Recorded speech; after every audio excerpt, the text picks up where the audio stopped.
At my house, you spoke 6 languages fluently, or you didn't speak at all. When I was 8 and accidentally used a French word when I was supposed to be speaking Spanish, my mom slapped me across the face so hard I fell off my chair. You see, neither of my parents spoke anything except English, but they were both completely obsessed with this idea that multilingual people were superior, and that they'd ruined their own lives by only knowing one language. They'd watch videos of people switching between languages, and mom would literally cry about how beautiful it was and how stupid she felt. Dad would get drunk and rant about how if he'd learned languages as a kid, he could have been someone important instead of working at a warehouse. So when my older sister Louise was born, they decided their kids would be different. Every day of the week was assigned a different language, and we had to only speak that language all day long. Monday was French, Tuesday was German, Wednesday was Mandarin, Thursday was Arabic, Friday was Russian, Saturday was Japanese, Sunday was review day where we practiced all of them. If you accidentally spoke English or mixed up languages, you got punished immediately. It was either no dinner, locked in your room for hours, or sometimes mom would make you write lines in the language you messed up. We had tutors coming to the house every single day after school.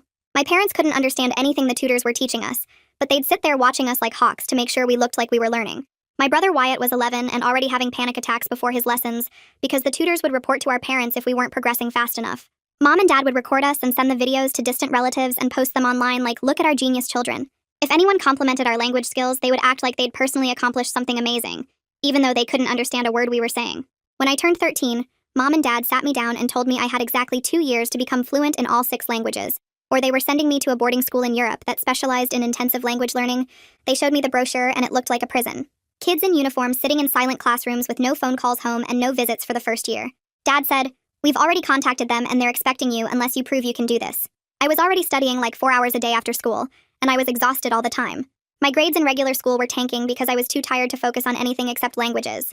Wyatt was falling apart too, and he'd started having nightmares about the tutors. One day I just snapped. During my Mandarin lesson, I started making up complete gibberish that sounded vaguely like Mandarin, and told the tutor I'd been practicing with some advanced materials. The tutor looked confused and asked me to repeat myself. I just kept going with the fake language, stringing together sounds that meant nothing. When my parents asked how the lesson went, the tutor said I'd been speaking something he didn't recognize. I told my parents it was a regional dialect I'd learned from videos online, and that the tutor clearly wasn't educated enough to understand it. For like 2 weeks, I got away with it. I'd just speak nonsense during my lessons and tell my parents the tutors weren't qualified to test me properly. Wyatt caught on and started doing it too. We were finally getting some relief. Then mom and dad brought in experts. Real linguistics professors from the university who spoke all 6 languages fluently. They tested us for hours and figured out immediately that we'd been faking. When the experts told my parents we'd been speaking gibberish, Dad went absolutely insane. He grabbed all our language books and threw them at us one by one. Mom was screaming about how embarrassed she was and how we'd made them look like fools. They grounded us for 2 months and doubled our study time. Now we had tutors in the morning before school and at night after school and all weekend. I was getting maybe 3 hours of sleep and I started falling asleep in class. I couldn't take it anymore. I went to my school counselor and showed her the bruises on my arms from where Dad had thrown books at me. She called Child Protective Services and they removed me and Wyatt that same day. We stayed with a foster family for 2 months and it was the first time in my life I could just speak English whenever I wanted. I didn't have to think about conjugating verbs or remembering tones. Wyatt started sleeping through the night and I actually started enjoying school again. Then mom and dad showed up at family court with their lawyer and all 6 of our tutors. The tutors testified that we were actually making good progress and that multilingual education was beneficial for children. They brought in the linguistics professors who said that while our parents' methods were strict, we were genuinely learning, and that removing us from that environment would waste years of progress. Louise testified that she was grateful for her upbringing, and that Wyatt and I were just being lazy. The judge ruled that we had to go back home. That night, Dad sat us down at the kitchen table and said, "From now on, there is no more English in this house. You speak the 6 languages, or you don't speak at all." I sit there frozen, my hands pressed flat against the kitchen table to stop them from shaking. Dad's eyes move from me to Wyatt and back again, waiting for one of us to mess up, to say something in English so he can prove his point. Wyatt stares down at his lap, and I can see his chest moving too fast, like he's trying not to cry. The silence stretches out so long my ears start ringing. Finally, Dad pushes back from the table and walks out, and Mom follows him without looking at us. I grab Wyatt's hand under the table and squeeze it once before letting go, because even that feels dangerous now. We sit there for maybe 10 more minutes not moving, and then I get up and go to my room where the language schedule is already taped to my door. Monday French, Tuesday German, Wednesday Mandarin, Thursday Arabic, Friday Russian, Saturday Japanese, Sunday review. The same schedule that's been controlling my life since I was little, except now there's no escape at all. I change into pajamas and get into bed even though it's only 8 o'clock because I don't know what else to do. Through the wall I can hear Wyatt moving around in his room, and I press my palm against the wall wishing I could tell him we'll figure something out, but I don't even believe it myself. The next morning, Mom wakes us up at 6 instead of 7, and when I stumble into the kitchen, there are new schedules taped to every single wall. Kitchen, living room, hallway, bathroom, even inside the pantry. Everywhere I look, I see those 6 languages staring at me. Mom points to the Monday French schedule and says something in French that I'm pretty sure means we're starting now. I force my brain to switch over and respond in French that I understand, and she nods and hands me a bowl for cereal. Wyatt comes in looking half asleep, and Mom snaps at him in French to wake up, and he flinches but answers back in French. We eat breakfast in French, get ready for school in French, and even though I've been doing this for years, it feels different now. Heavier. Like the words are made of rocks I have to carry around. At the school, I can finally speak English again, and it's such a relief I almost cry in homeroom. But by Tuesday night, I'm so tired I can barely think. The German tutor leaves at 7, and I still have 2 hours of homework in German, and I'm staring at verb conjugations that keep blurring together. My head drops forward and I jerk awake. Then it happens again. The third time, I don't wake up until Mom is shaking my shoulder hard enough to hurt. She's yelling at me in German, and I try to focus on what she's saying, but my brain feels like mud. She makes me sit at the table and finish every single problem, standing over me the whole time to make sure I don't fall asleep again. When I finally finish, it's almost midnight, and I have to be up in 6 hours. I drag myself to bed and pass out immediately, and then the alarm is going off, and I feel like I haven't slept at all.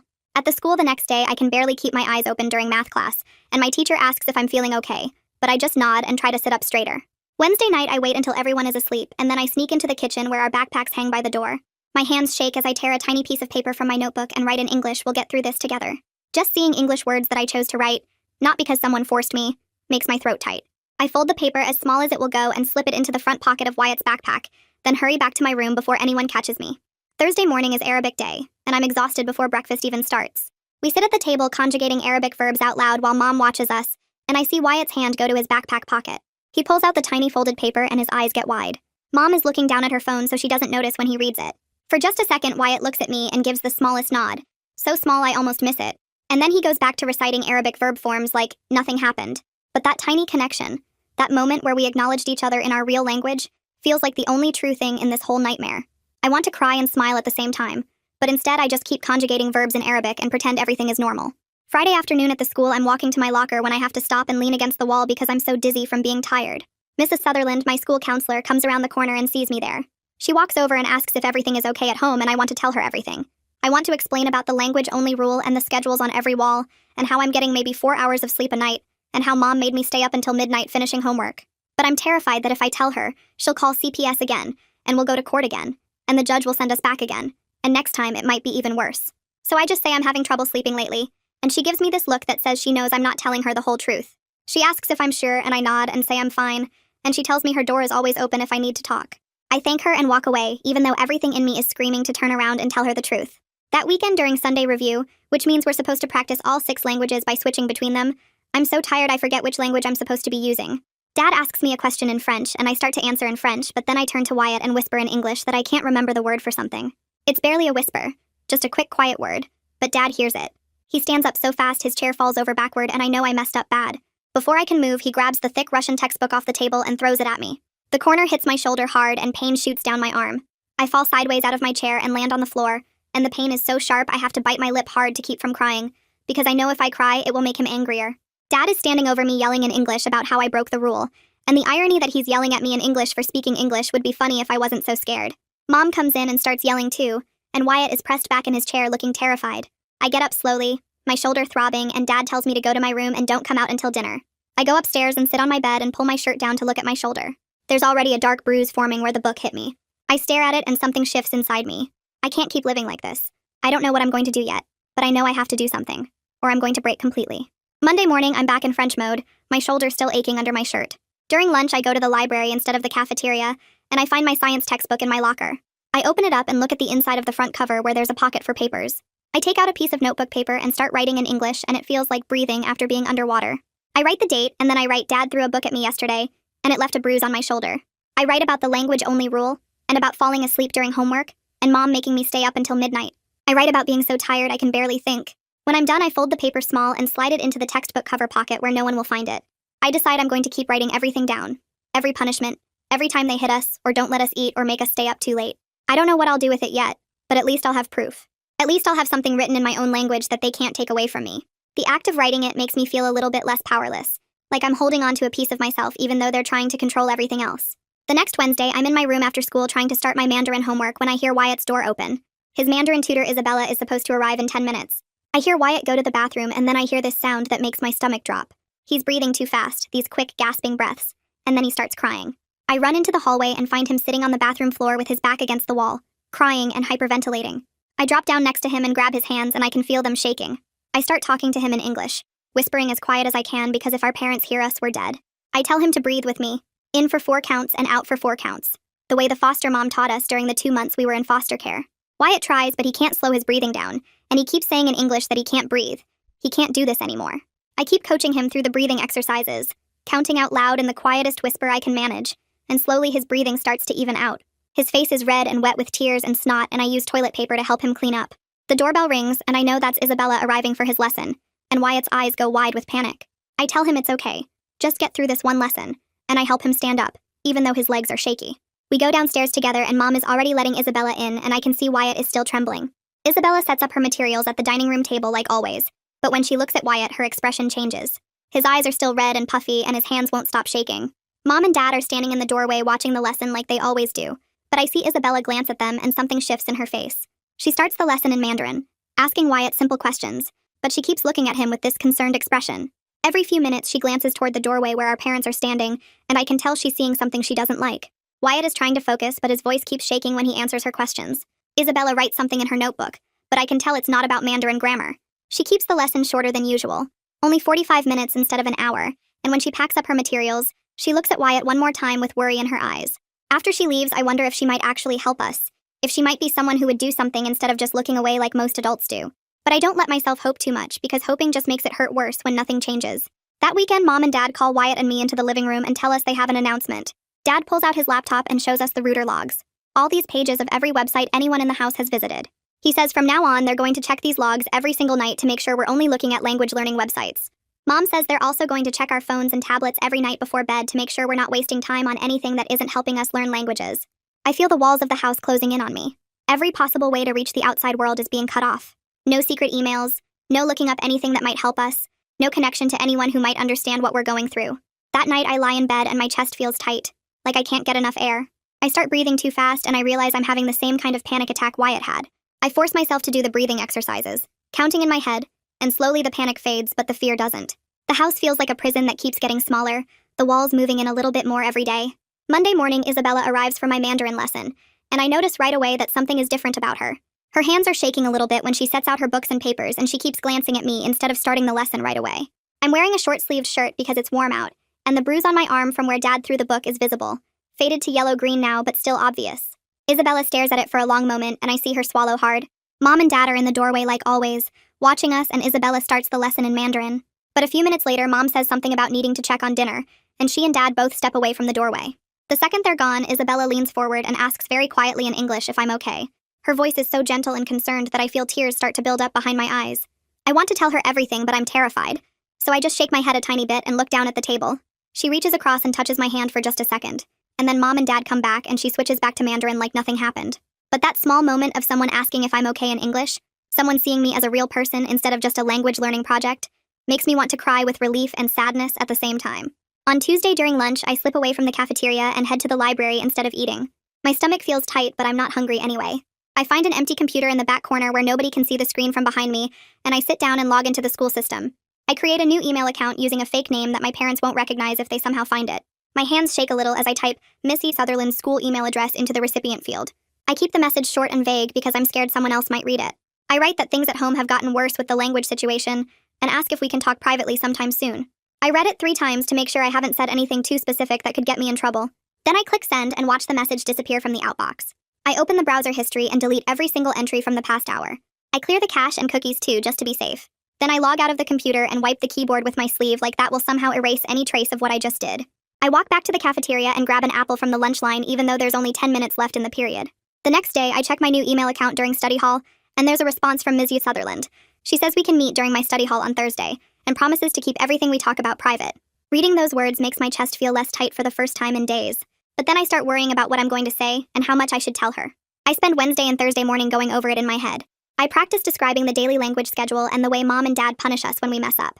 I try to find words that will make her understand how bad it really is without sounding like I'm making things up or being dramatic. I'm scared that if I say too much, they'll just send us back home again like the judge did last time.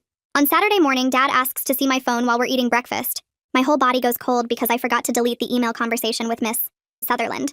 He scrolls through my school email and I watch his face get more focused as he reads. I reach across the table and take the phone back quickly and say I was just emailing my science teacher about homework. Dad stares at me for a long moment and I can hear my heart beating in my ears. He grunts and tells me to stay focused on languages and hands the phone back. I wait until he leaves the kitchen and then I delete every single email between me and Mrs. Sutherland. My hands are shaking so bad I almost dropped the phone. By Wednesday night, I've made up my mind that I have to tell Mrs. Sutherland everything.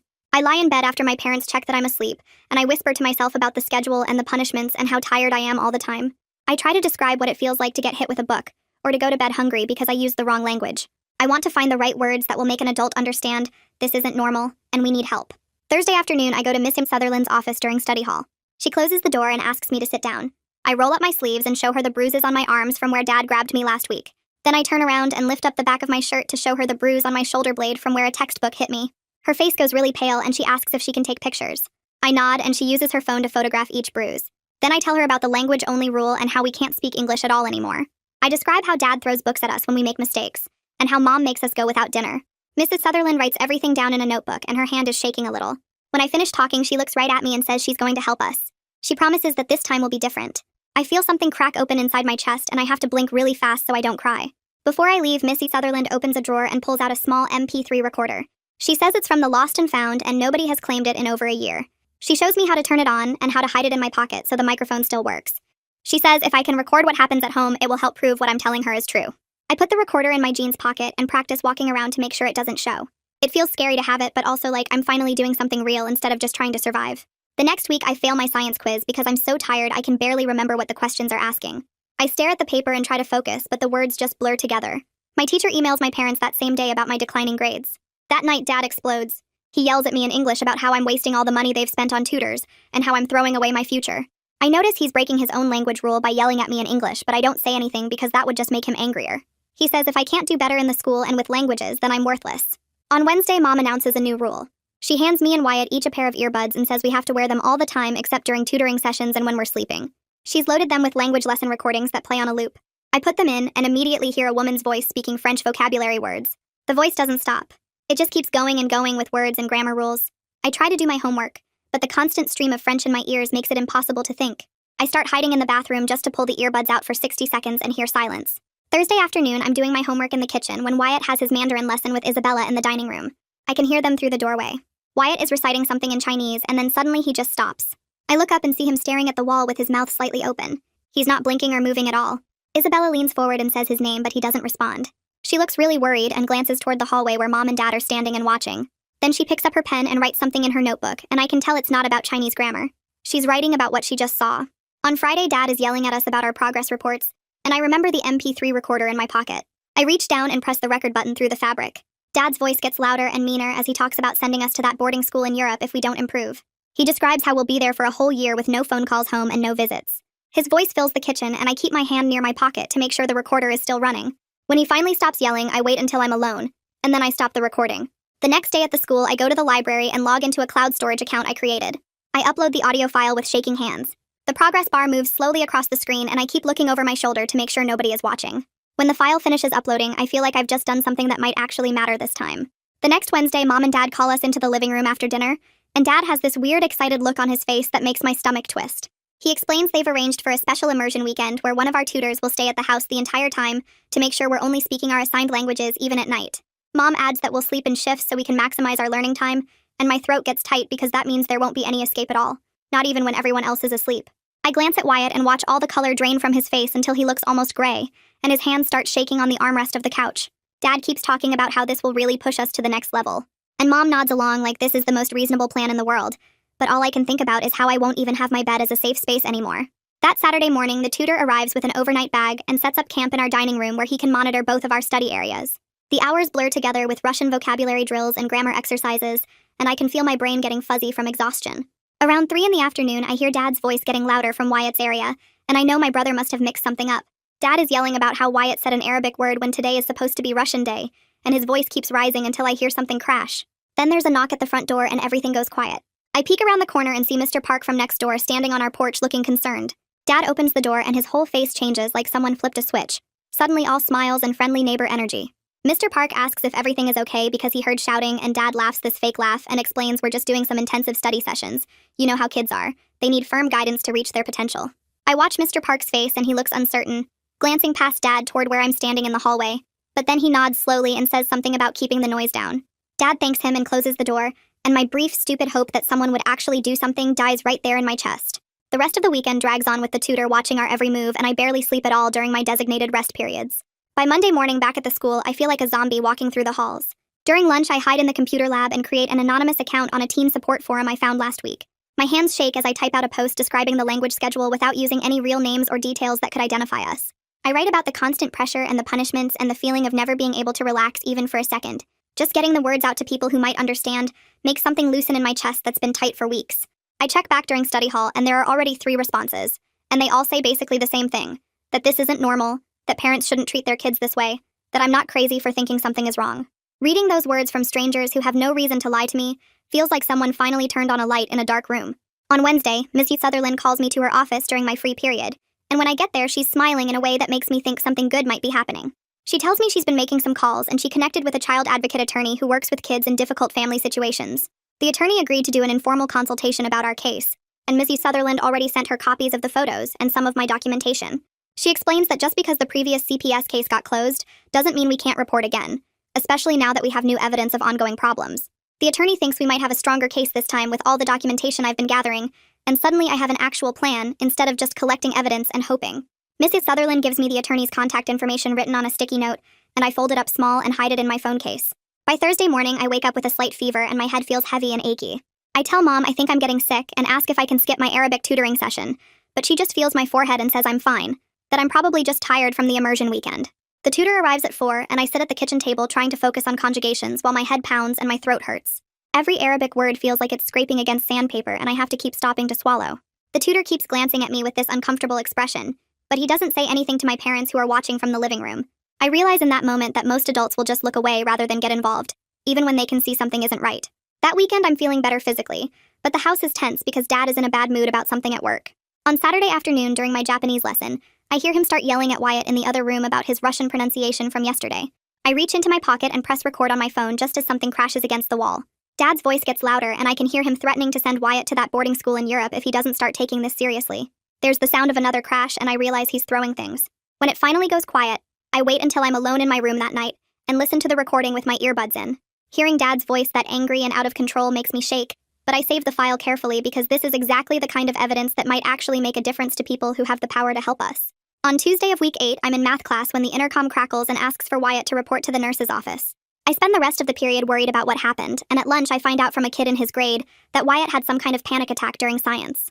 Apparently he just started hyperventilating and couldn't calm down, and the teacher had to walk him to the nurse. The nurse called our parents to come pick him up, and I watch through the front office windows as Mom arrives looking annoyed. Later, I learned from Missy Sutherland that the school nurse documented everything in Wyatt's file and filed a report with CPS about concerns for his mental health, which means the system is finally starting to pay attention again, even if it's moving slowly. 2 days later, on Thursday afternoon, I'm doing homework at the kitchen table when there's a knock at the door. Mom answers it, and I hear her voice go high and fake pleasant as she greets someone.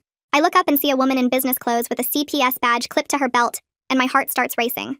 This is an unannounced visit, which means they're actually taking things seriously. I watch Mom and Dad transform right in front of my eyes into concerned, reasonable parents who just want the best for their children. They invite the caseworker in and show her our study schedules posted on the walls, explaining their philosophy about the importance of multilingual education in today's global society. Dad pulls out the tutor's contact information and credentials like he's presenting evidence of their dedication to our future. Mom talks about high academic standards and how sometimes kids need structure and discipline to reach their full potential. The caseworker nods and takes notes and asks us a few questions, but with our parents standing right there, I can't say anything real. I watch the whole performance feeling hopeless because they're so good at this, at looking like normal parents who maybe push a little hard but only because they care. After the caseworker leaves and says she'll be in touch, I wait until I'm alone and text Missy Sutherland using the code phrase we agreed on. I write that I need to discuss my science project, which is our signal that something happened, and she should request another surprise welfare check. It feels good to have some control over the situation, even if it's just small moves in a bigger game where the adults hold all the real power. The next Monday, Isabella arrives for my Mandarin session and she seems nervous, fidgeting with her teaching materials more than usual. Halfway through the lesson, when Mom steps into the kitchen to take a phone call, Isabella does something brave. She tears a tiny piece of paper from her notebook and writes something on it quickly, then slides it across the table while whispering in Mandarin that if I ever need help to contact her. I glance down and see a phone number written in small, neat digits. I palm the paper and slip it into my shoe while nodding slightly to show I understand. When the lesson ends and Isabella packs up to leave, I feel this surge of gratitude that at least one adult is willing to stick their neck out for us, even in this small, quiet way that my parents hopefully won't notice. Thursday morning, I'm in the kitchen doing my Arabic homework when the MP3 recorder slips out of my hoodie pocket and hits the floor with a plastic clatter. Dad's head snaps up from his coffee and he stares at the little black device lying there between us. I watch his face change as he realizes what it is, and my whole body goes cold. He grabs it before I can move and turns it over in his hands, pressing buttons until he hears his own voice yelling from 2 nights ago. The recorder explodes against the kitchen counter and pieces of plastic scatter across the floor like shrapnel. Dad's screaming about betrayal and spying and how dare I record my own family. His face turning red as he picks up chunks of the broken device and throws them at me. One piece hits my cheek and I feel a sharp sting, but I don't move or speak. I just stand there watching my evidence plan fall apart in front of me. All those hours of careful documentation destroyed in seconds. Mom comes running and demands to know what's happening, and Dad shows her the broken pieces, explaining what I've been doing. She starts crying about trust and how they've given us everything, and this is how we repay them. I keep my mouth shut about the cloud backups and the school Chromebook, because if they knew about those, they'd take everything away. I let them think they've won, that they've destroyed my only way of gathering proof. Dad grounds me for a month and takes my phone right there, going through it to delete anything suspicious. But he doesn't find the cloud account because I used a different login.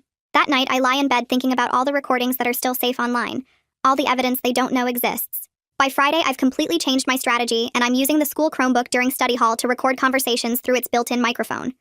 The technology teacher showed us how to use the recording software for a project last month, and now I'm putting that knowledge to work. I create a new folder with an innocent name like History Research and save all my audio files there with timestamps. Every day, I upload everything to the cloud before I leave school, so even if they take the Chromebook away, the evidence is preserved somewhere they can't reach. The whole system feels like a lifeline, the only way to prove what happens behind our closed doors when no one else is watching.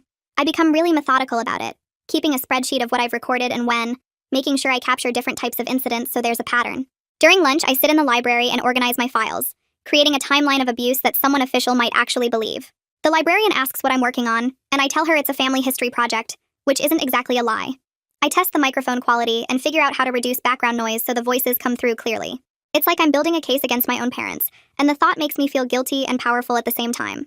That weekend, Mom and Dad set up a live stream for distant relatives who want to see how much we've progressed with our languages. They position a camera in the living room and make us sit on the couch in nice clothes while cousins and aunts and uncles log in from different time zones.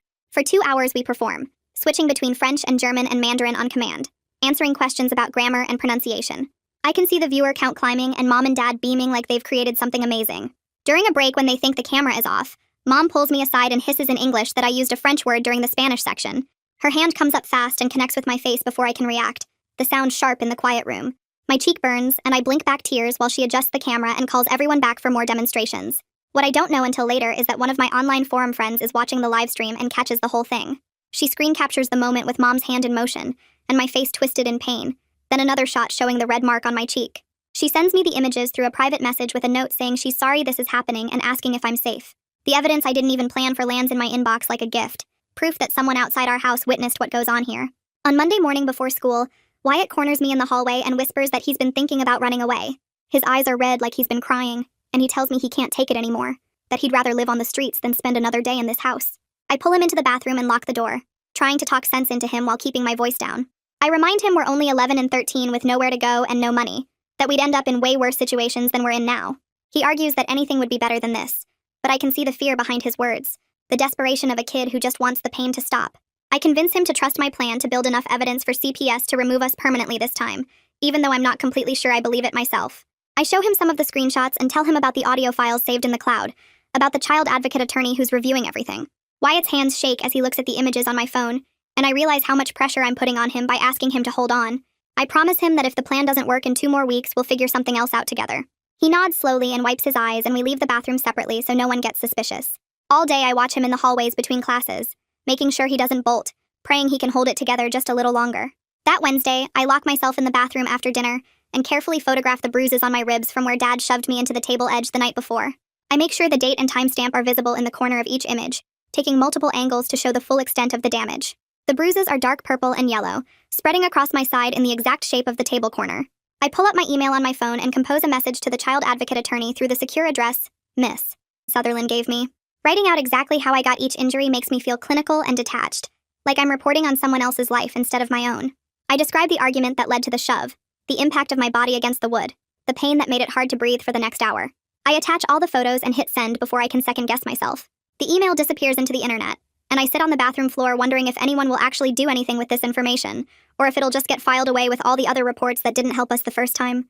Mom bangs on the door asking what's taking so long, and I flush the toilet for effect before washing my hands and coming out. That night, the bruises throb every time I move, but I don't take any pain medication because I want to remember exactly how this feels. By Thursday afternoon, I get an email from the attorney saying she's filed an emergency motion for an in-camera interview, where Wyatt and I can talk to the judge privately without our parents present. She explains that this is our chance to tell our story directly to the person who makes decisions about our placement, that the judge will ask us questions about what's been happening, and we need to be completely honest. I feel hope and terror in equal measure because this could either save us or make everything so much worse if it doesn't work. If the judge doesn't believe us or thinks we're exaggerating, we'll go right back home and our parents will know we tried to get away again. The thought of their reaction if we fail makes my stomach hurt. I forward the email to Wyatt with a short message telling him to be ready to tell the truth when the time comes. He responds with just a thumbs up emoji, but I know he's as scared as I am.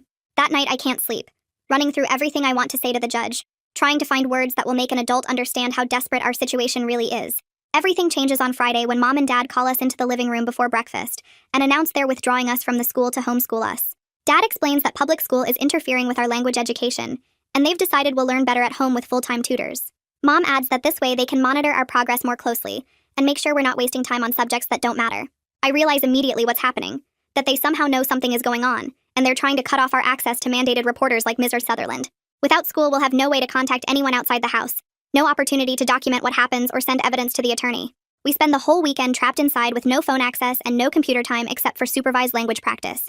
The walls feel like they're closing in, and I watch Wyatt retreating into himself, barely speaking even during meals. I try to catch his eye to signal that we'll figure something out, but he won't look at me. Sunday night, I lie awake thinking about how perfectly they've isolated us, how smart they were to realize the danger and shut it down before we could escape.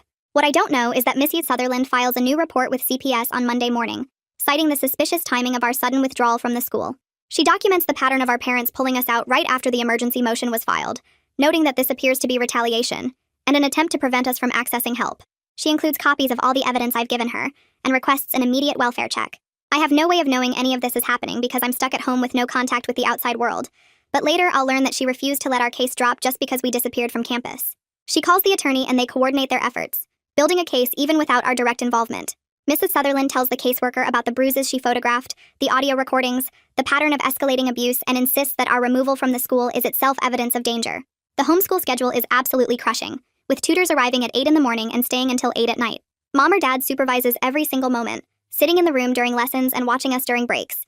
I can't even go to the bathroom without one of them standing outside the door, asking what's taking so long if I'm in there more than 2 minutes. Wyatt and I communicate only in desperate glances across the table, trying to convey support and solidarity without words. The French tutor comes at 8, followed by German at 10, Mandarin at noon, Arabic at 2, Russian at 4, and Japanese at 6. We get 15-minute breaks between sessions to eat something quick and use the bathroom.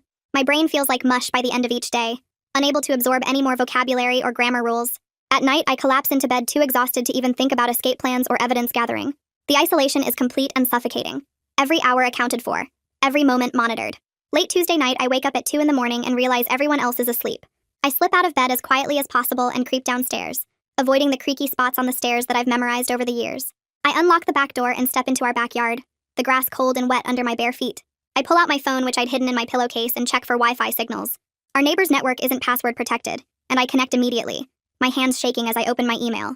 I send quick updates to Miss Sutherland and the attorney explaining that we've been withdrawn from the school and are being homeschooled with constant supervision.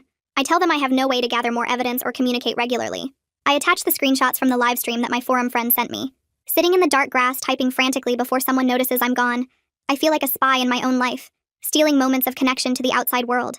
A light turns on upstairs and I quickly disconnect, delete my browser history and slip back inside. My heart pounds as I climb the stairs and slide back into bed, praying no one heard me leave.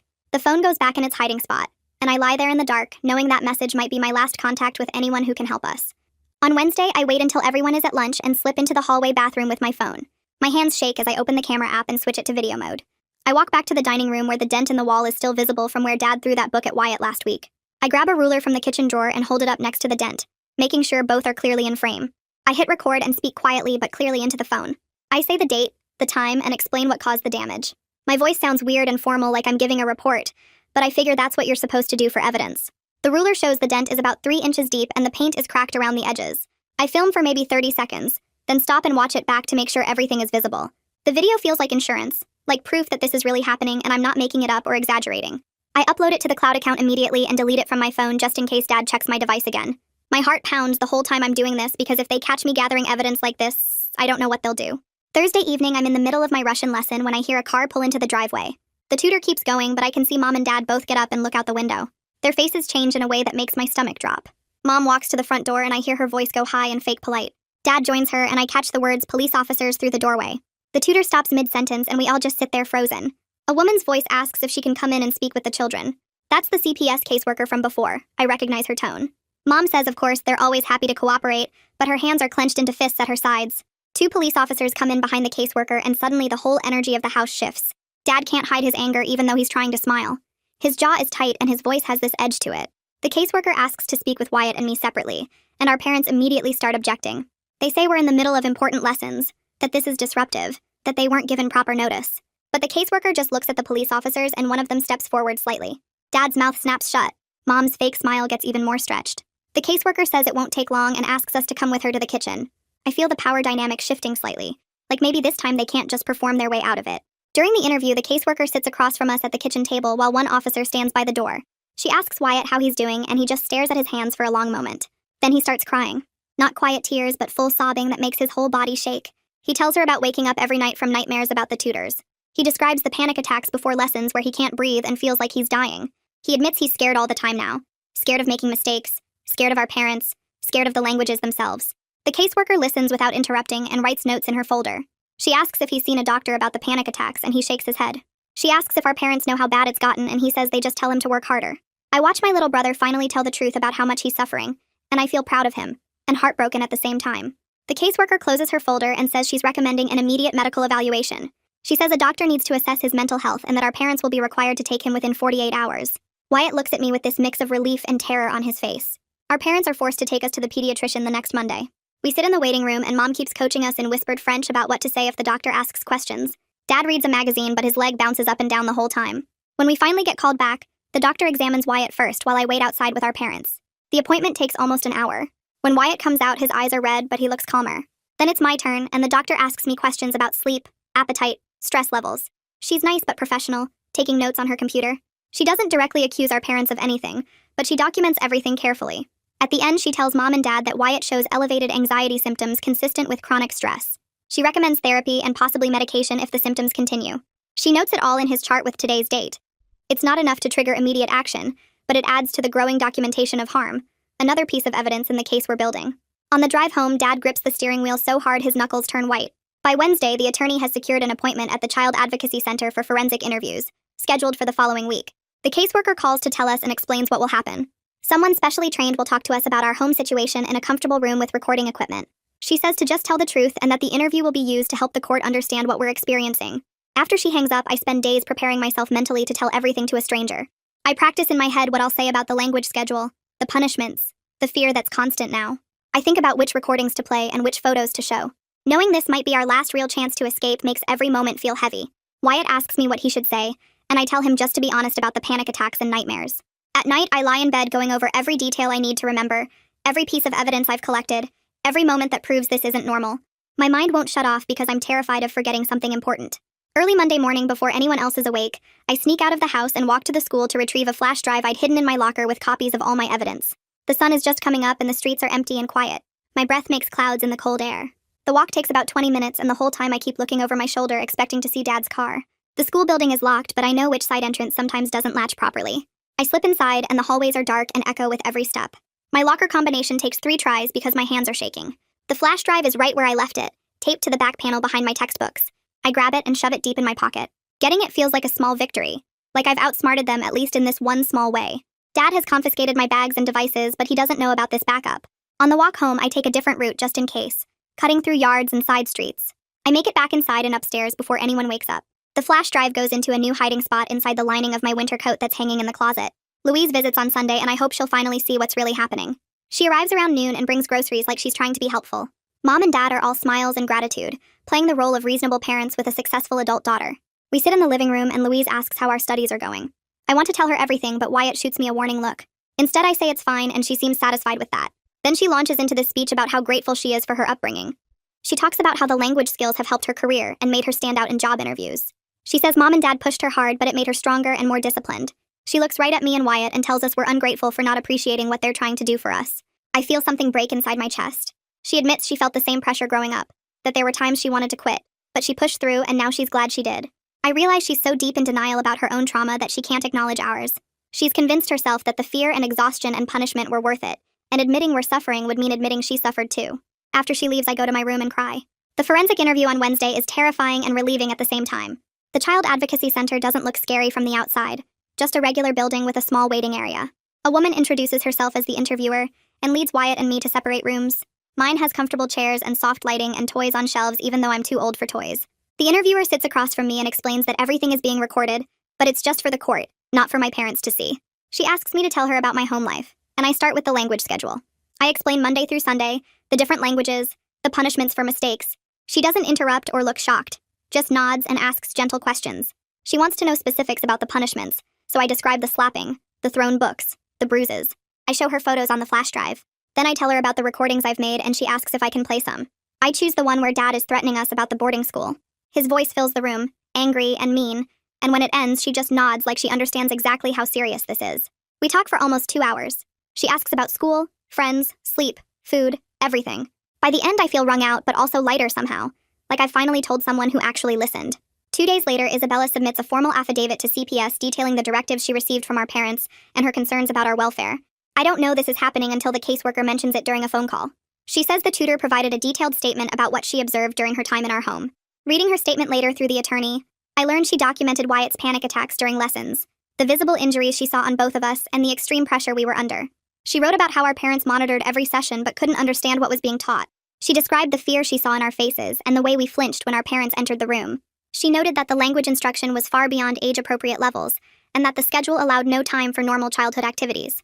Knowing she was paying attention the whole time makes me feel less invisible, like at least one adult saw what was really happening and decided to do something about it. The emergency hearing happens the following Tuesday, and the attorney tells us to dress nicely.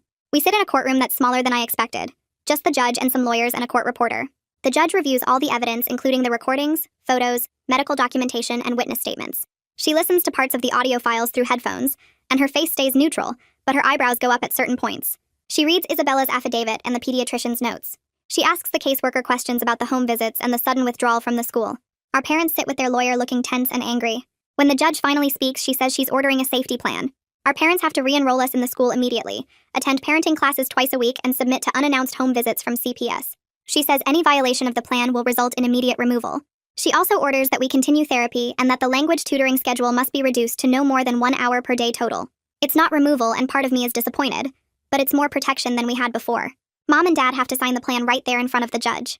Walking out of the courthouse, I feel like maybe things might actually get better, or at least less worse. That night at home, Mom and Dad barely speak to us except to say the schedule resumes tomorrow, and we better not give them any reason to violate the plan. I can see the anger in their faces, the way Dad's jaw clenches when he looks at me, the way Mom slams dishes in the kitchen. After they go to their room, I pull out my phone and search for safety alert apps like the caseworker mentioned. I find one that connects directly to the local police dispatch and lets you trigger an emergency response with just 2 taps. Setting it up takes maybe 10 minutes, but my hands shake the whole time because this feels huge. The app sits on my home screen now, a little red button that means I have power I never had before. I can call for help instantly if Dad throws something or Mom locks us in our rooms. The thought makes my chest feel less tight, like I can actually breathe properly for the first time since we came back from foster care. Wyatt asks what I'm doing, and I show him the app, explaining how it works. His eyes go wide and he nods slowly, and I can tell he feels the same relief I do. We're not completely helpless anymore. The safety plan the judge ordered means our parents have to be careful now, and this app means we can prove it if they're not. The court paperwork includes a referral to a trauma therapist, and by Wednesday I'm sitting in her office for my first session. The therapist is maybe 40 with glasses and a calm voice, and her office has soft lighting and comfortable chairs that don't feel like a doctor's office.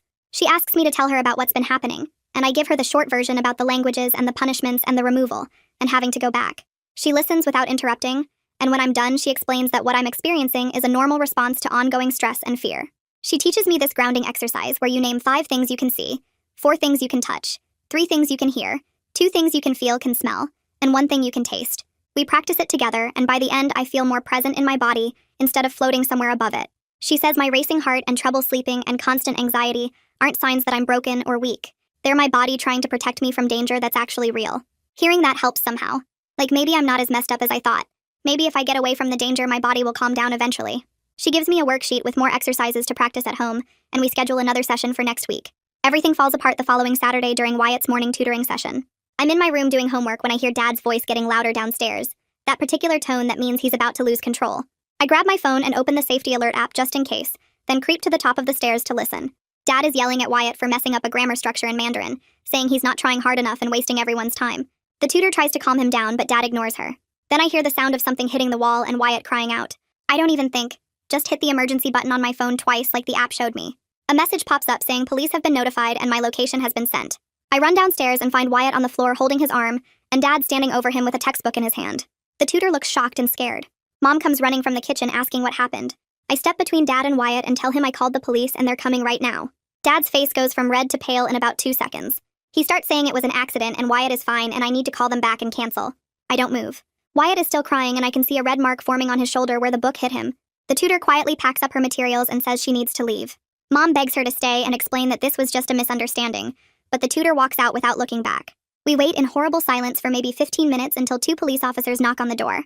They come in and ask what happened and I show them the safety alert I triggered. They ask to speak with Wyatt alone, and he tells them Dad threw the book at him during his lesson. The officers take photos of the mark on his shoulder and the book on the floor. They write down the tutor's name and contact information. One officer tells Dad that throwing objects at a child violates the safety plan, and they're documenting this incident for the court.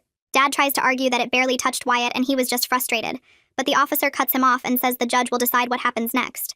Watching Dad's face as he realizes the rules really have changed feels satisfying in a way I didn't expect. He can't just do whatever he wants anymore. There are actual consequences now. By Monday morning, I'm back at regular school for the first time in weeks, and it feels strange and wonderful at the same time. Mrs. Sutherland meets me at the office before first period and hands me a folder with my 504 plan inside. She explains that both Wyatt and I now have accommodations including extra time on tests and assignments, permission to take breaks when we need them, and a pass to come see her anytime. She's also arranged for me to eat lunch in her office if the cafeteria gets too overwhelming. Walking through the halls toward my first class, I hear students speaking English all around me, and nobody is monitoring what language I use or timing my responses. I answer a friend's question about homework in plain English and don't have to translate it in my head first, or worry about using the wrong day's language. The relief is so strong I almost start crying right there by the lockers. In English class, the teacher hands back an essay I wrote before all this happened, and I got a B-, which normally would stress me out but today just feels manageable.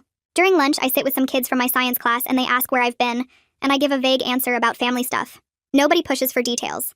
The normalcy of it all, the boring everyday routine of school, feels like the best thing that's ever happened to me. Wednesday at lunch, Wyatt is sitting with some kids from his grade in the cafeteria, when I see him suddenly stand up and start breathing too fast. I drop my sandwich and run over as he grabs the edge of the table looking pale and scared. A few kids back away looking uncomfortable, but 2 girls from his class move closer asking if he's okay. I get down next to him and use the grounding exercise my therapist taught me, talking him through naming things he can see and touch. One of the girls gets the school nurse and she arrives with a paper bag for him to breathe into. It takes maybe 10 minutes before Wyatt calms down enough to talk, and by then half the cafeteria is staring. The nurse walks him to her office and I follow, feeling embarrassed and protective at the same time. After school, some kids whisper when I pass them in the hall and I know they're talking about us, but that night I check my messages and 3 different students have sent me supportive texts, saying they hope Wyatt is okay, and asking if there's anything they can do to help. One girl writes that her cousin has panic attacks too and shares some resources her family found helpful. It's weird having people know our business, but also kind of nice not carrying this huge secret alone anymore. Maybe having witnesses means we're safer somehow. Friday afternoon, the CPS caseworker pulls Wyatt and me out of class for a meeting in Mrs. Sutherland's office. She brings documentation of the weekend incident with Dad and explains that combined with the previous violations, she's recommending we be placed in foster care again. She says our parents have shown they can't follow the safety plan, and our welfare is at risk if we stay in their home. The recommendation will go to the judge next week. I feel this weird mix of guilt and relief washing over me. Part of me wants to be safe and away from the constant fear of what Dad might do next. But another part feels like I'm abandoning my parents, even though logically I know they created this whole situation themselves. Wyatt looks scared when the caseworker mentions foster care and I reach over and squeeze his hand. The caseworker says we'll likely go back to the same foster parent who had us before since she's already familiar with our case. That makes it slightly less terrifying. At least we know her, and she was kind to us. Mrs. Sutherland says she'll help us get our belongings from home and make sure the transition goes smoothly. Walking back to class afterward, I feel like I'm in a dream. Like this is happening to someone else and I'm just watching from outside my body. The following Monday, a social worker picks us up from the school with garbage bags for our clothes and drives us to the foster home. The foster mom opens the door and gives us both quick hugs, saying she's glad we're back even though she wishes it was under better circumstances. The house looks exactly the same as I remember, comfortable and quiet and normal. She shows us to our rooms which still have the same beds and dressers we used before.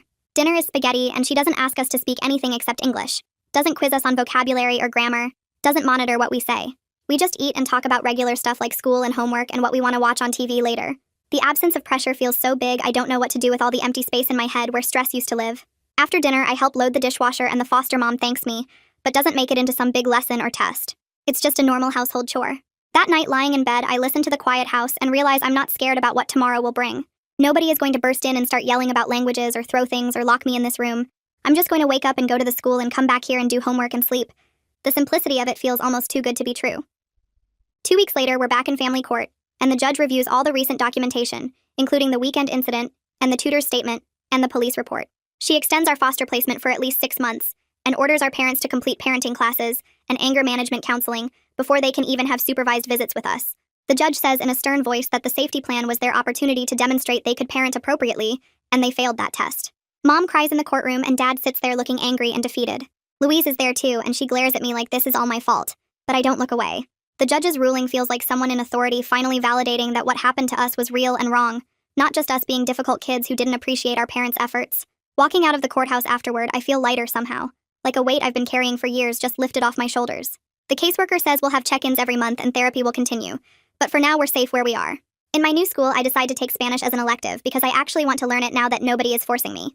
The teacher is young and enthusiastic and makes language learning feel fun instead of like a test I might fail. She teaches us songs and games and cultural information about Spanish-speaking countries. When I mess up a verb conjugation, she just corrects me gently and moves on. No punishment or anger or disappointment. The other students in class are learning at different speeds, and nobody treats that like a moral failing. I realize that language learning can actually be enjoyable when it's your choice, and when mistakes are treated as normal parts of the process. During one class, we watch a video about a festival in Spain, and the teacher asks what we think about it, and I answer in English without even thinking about it, and she's totally fine with that. The freedom to use whatever language I need to express myself feels revolutionary. Maybe someday I'll actually become fluent in Spanish, but it'll be because I chose it, not because someone threatened me into it. After 3 weeks in foster care, Wyatt starts sleeping through most nights without waking up from nightmares. His therapist tells the caseworker he's making good progress even though he still has bad days sometimes. I watch my little brother slowly relax and act more like a normal 11-year-old, laughing at dumb jokes and playing video games and complaining about homework in ways that feel wonderfully ordinary. He's still anxious sometimes and loud noises make him jumpy, but he's not having panic attacks every other day anymore. Seeing him get better makes me feel like we made the right choice even though it was terrifying to trigger that app and call the police and basically blow up our family. The foster mom says healing isn't linear and we'll both have setbacks, but the important thing is we're safe now and have time to figure out who we are without constant fear. Some days I still feel guilty about what happened to Mom and Dad, but then I remember the bruises and the thrown books and Wyatt crying before his lessons, and I know we couldn't have kept living that way. We saved ourselves, and maybe that's enough for now. 6 weeks later, Mom and Dad finished their court-ordered parenting classes, and the judge approved supervised visits at a family center downtown. The first visit happens on a Saturday afternoon, and I sit across from them at a table with plastic chairs, while a social worker named Mrs. Avery watches from a desk in the corner. Mom keeps her hands folded on the table, and Dad asks how school is going in this weird formal voice like we're strangers at a job interview. I tell them school is fine, and Wyatt says his math teacher is nice, and there's this horrible silence where nobody knows what to say next. Mom starts crying quietly, and Dad puts his hand over hers but doesn't look at us, and the whole thing lasts exactly 1 hour that feels like 6. Walking out to the foster mom's car afterward, my phone buzzes with a text from Louise that's really long, like 3 screens worth of words. I read the first part where she says she's sorry we got hurt, but she still thinks languages are beautiful, and maybe Mom and Dad just loved us too much in the wrong way. The rest is her explaining how she turned out okay, and how she's grateful for what she learned even if the methods were harsh. I don't know what to say back, so I just save the message in a folder and tell myself I'll think about it when I'm ready. Maybe in a few months or maybe never. One evening after dinner, I'm sitting on the bed in my foster room with my laptop, and I open the support forum where I first posted months ago, asking if my situation was actually abuse. I create a new anonymous account and start typing out everything that happened from the beginning with the 6-language schedule through the removal and court and coming back here. My fingers move fast across the keyboard, and I don't stop to edit or make it sound good. Just let the whole story pour out in one long post that takes me almost an hour to write. I read it over once to make sure I didn't include any identifying details, then hit submit before I can change my mind. Within 20 minutes, people start responding with comments like, "This is absolutely abuse," and "I'm so glad you're safe now," and "Your parents need serious help." Someone shares a similar story about their mom forcing them to practice violin 8 hours a day, and another person says they reported their parents for educational abuse too. Reading through the responses makes my chest feel warm and tight at the same time, because these people believe me and understand, and nobody is saying I'm being dramatic or ungrateful. There's no happy ending to write because Mom and Dad are still doing supervised visits, and Wyatt still has nightmares sometimes, and I don't know if our family will ever be normal. But typing out the truth and having people see it matters in a way I can't fully explain. Walking home from my Spanish class the next Wednesday, I practice saying, "Me gusta aprender español," out loud to myself, then immediately switch to English and say, "I like learning Spanish," just because I can. Nobody is monitoring which language comes out of my mouth or timing how long I stay in each one, or threatening punishment if I mix them up. The freedom to choose feels like something I stole back from Mom and Dad, like reclaiming a part of myself they tried to own. I think about how healing probably isn't about forgetting what happened or pretending it didn't mess me up, but about deciding who I want to be now that I'm safe. Maybe I'll keep learning Spanish because I actually enjoy it, or maybe I'll quit and try something completely different like art or music. The point is, it's my choice now, and that's what matters most. So yeah, that's basically it. Nothing scripted, nothing perfect, just me talking through it. Thanks for sticking around, it's always chill sharing these with you. Catch you again if you swing back by.